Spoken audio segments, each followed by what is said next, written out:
Good morning class. Next topic है the working of a computer.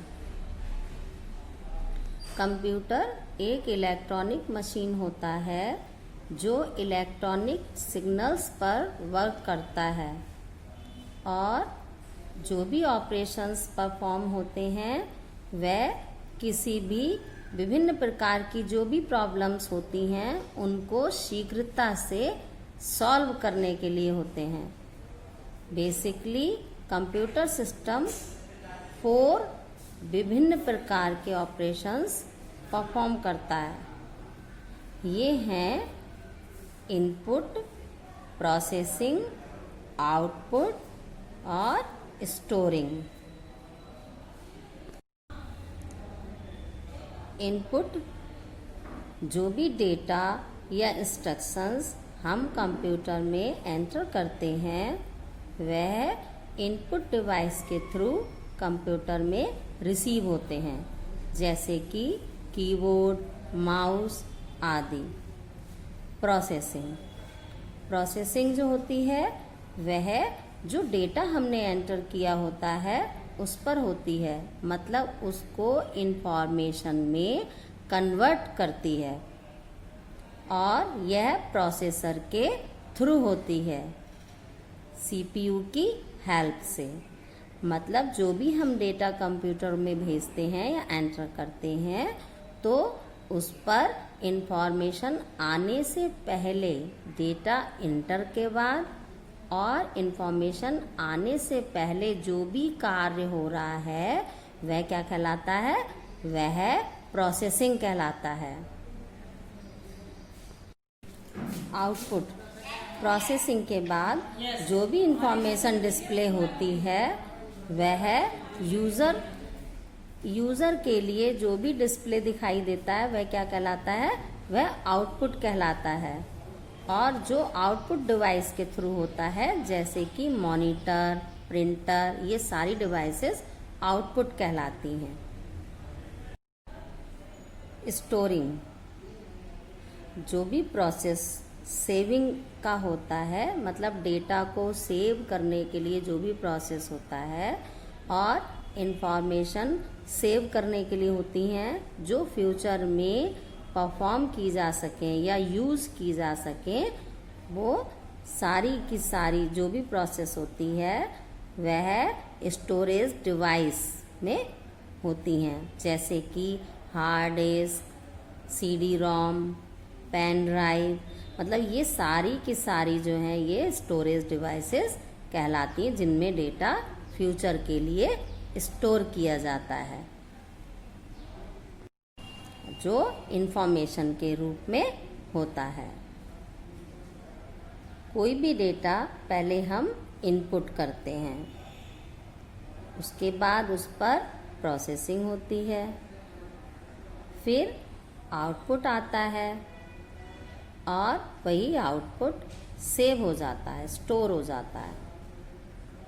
जैसे कि हमने 3 प्लस और 6 इसको हमने इनपुट किया, इस पर प्रोसेसिंग हुई, प्रोसेस क्या हुआ? 3 और 6 ऐड हो गए और जब ऐड होकर रिजल्ट आया या आउटपुट आया तो क्या आया? 9। यही 9 स्टोर हो गया। इसको हम इस तरह भी समझ सकते हैं कि इनपुट जो है वो हमने किससे किया? कीबोर्ड से किया।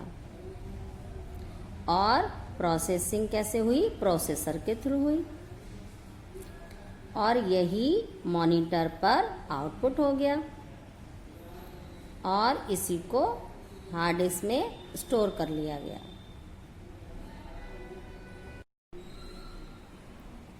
कंप्यूटर सिस्टम के बेसिक ऑर्गेनाइजेशन को हम ब्लॉक डायग्राम के थ्रू भी समझ सकते हैं। जितनी भी एसेंशियल कंपोनेंट्स होते हैं, सभी एसेंशियल कंपोनेंट्स जो कंप्यूटर से अटैच होते हैं वे क्या कहलाते हैं?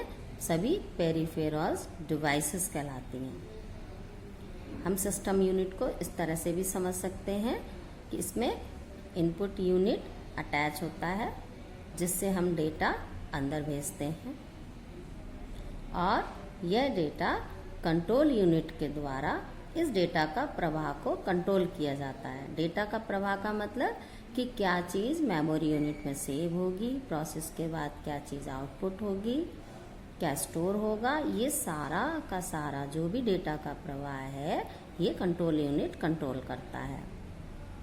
और मेमोरी यूनिट से स्टोरेज अटैच होती है जिसमें डेटा स्टोर होता है। ALU की full form arithmetic and logical unit. इसमें सभी गणितीय और अगणितीय जो भी प्रोसेसिंग होती है वह होती है और डेटा प्रोसेस के बाद आउटपुट हो जाता है। ये सारी डिवाइसेस से अटैच होती हैं। ओके।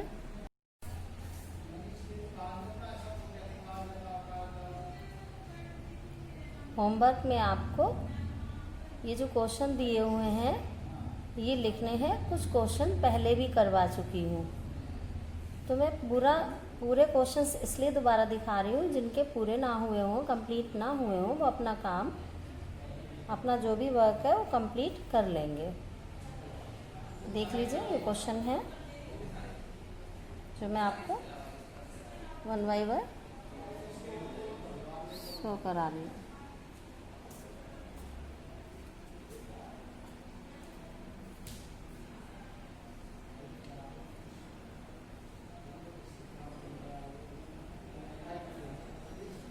ये आपका होमवर्क।